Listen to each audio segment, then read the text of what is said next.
자, 그럼요. 전문가를 연결해서 좀 더 자세한 이야기 나눠보도록 하겠습니다. 정대진 아주대 통일연구소 교수 전화로 연결돼 있는데요. 정 교수님 나와 계시죠? 네, 나와 있습니다. 네. 아침에 전화 연결 일단 응해 주셔서 감사드리고요. 네, 감사합니다. 단도직입적으로 좀 질문 드리겠습니다. 지금 보면요. 건강 이상설을 넘어서 위독설까지 나온 거예요. 자, 근데 네. 보도 내용도 충돌하고 있고 좀 다르고 정부, 중국도 약간 아니란 쪽으로 설명이 됐습니다. 정 교수님께서 보시기에요. 이 위독설, 신빙성이 있다고 보십니까? 아니면 좀 터무니없다고 보십니까? 그렇게 신빙성이 높은 것 같지는 않습니다. 아. 지금 2014년도에도 이런 비슷한 상황이 좀 있었고요. 예. 그리고 만약에 진짜 김정은 위원장이 위독한 상황이라고 한다면은 예.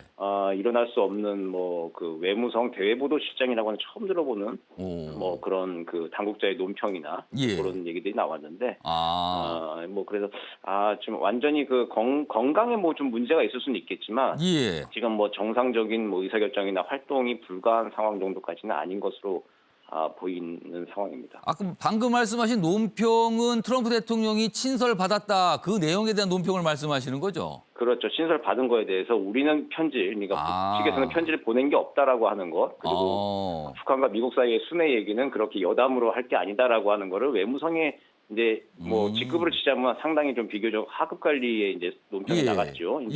근데 이제 그 순회, 그러니까 북한의 최고 지도자의 관련된 이야기를 하는데 그게 이제 최고 지도자의 결재 없이 나갈 수 없는 상황이거든요. 우리도 생각해 보십시오. 우리도 외교부 과장이 논평을 내는데 대통령에 관련된 논평을 내는데 청와대와 대통령이 이제 제가 없이 그런 논평을 낼 수는 없는 상황인 것이죠. 그러니까 뭔가 일은 예. 정상적으로 돌아가는 모습이라는 거죠. 그 모습이요. 그렇죠. 어디에 있는지 아니면 좀 와병이 있어서 좀 직거하고 있을 수는 있겠지만 그런 보고를 받고 정상적인 활동을 하고 있는 것으로 보인다. 이제 그렇게 생각을 합니다.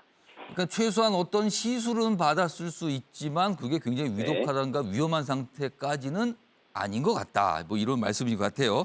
자, 그런데 사실은 기사에도 소개가 됐지만 이 위중설의 시작점이 4월 15일 김일성 생일인 태양절 참배에 빠졌기 때문이거든요. 근데 사실 그렇죠. 이 행사에 빠졌다는 것도 굉장히 이례적인 상황 아닙니까? 예, 굉장히 이례적인 상황이고 김정은 위원장 집권 이후에 처음 있는 상황입니다. 그래서 이제 모든 일이 지금 시작이 된 것인데, 실제로 그래서 시술을 받았을 수도 있고 그때 이제 거동을 할 수 없는 그런 상황일 수 있었을 것으로 판단이 됩니다. 혹은 그 심경의 변화라고 하는 게 있었을 수도 있죠. 지금 이게 코로나로 굉장히 좀 악재가 여러 가지 덮쳐 있는 상황에서 또 이제 거기에 또 여러 사람이 모이는데도 꼭 가야 되겠냐라고 하는 그런 심경의 변화를 또 일으켰을 수도 있지만 그럼 코로나19를 걱정할 수도 있지 않았겠는가 이겁니까? 그렇죠.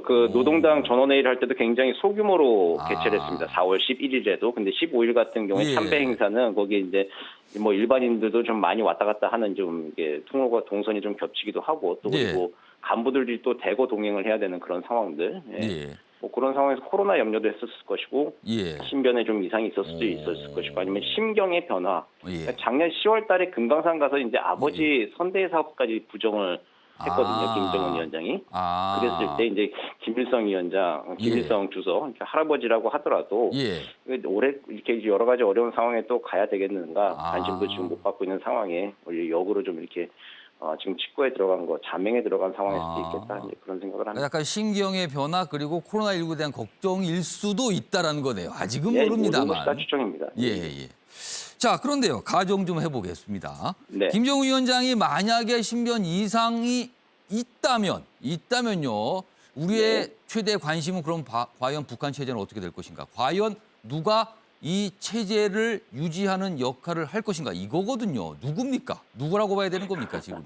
지금 아무래도 사회주의 왕조국가 특성이 있기 때문에 백두혈통을 가진 상징 정치가 좀 필요합니다. 상징 권력이 필요합니다.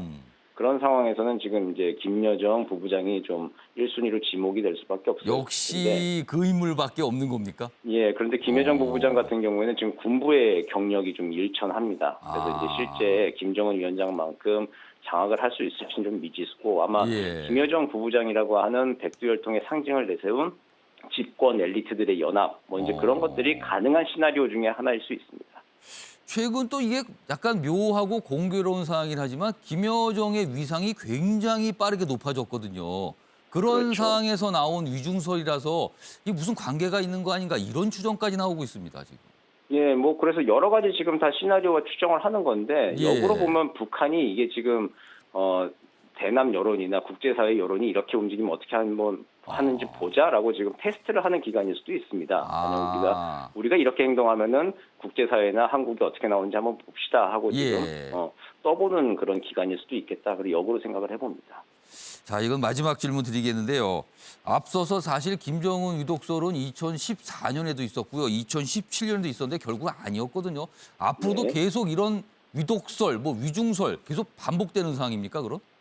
예, 아무래도 김정은 위원장이 건강 상태가 양호한 것은 아닌 것으로 아. 좀 판단을 좀 하기 때문에 예. 단행에 들어가면은 그게 예. 바로 이제 건강 문제가 아니냐라고 이제 합리적으로 의심들을 하고 궁금해할 수밖에 없는 상황은 예. 조금 패턴이 반복될 것 같습니다.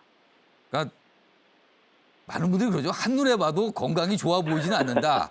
그러니까 예, 예. 이런 위독설은 계속 반복될 수밖에 없다 이건데 아마 또 그렇게 좀 기다려봐야겠네요. 그리고 이런 보도가 많이 나오면 한 며칠 지나면 북한이 아니면 아니라고 뭔가를 또 보여주거든요. 그러니까 예. 그 상황으로 가는지 아닌지 좀 지켜봐야 될 것 같긴 합니다. 네, 그렇습니다. 알겠습니다.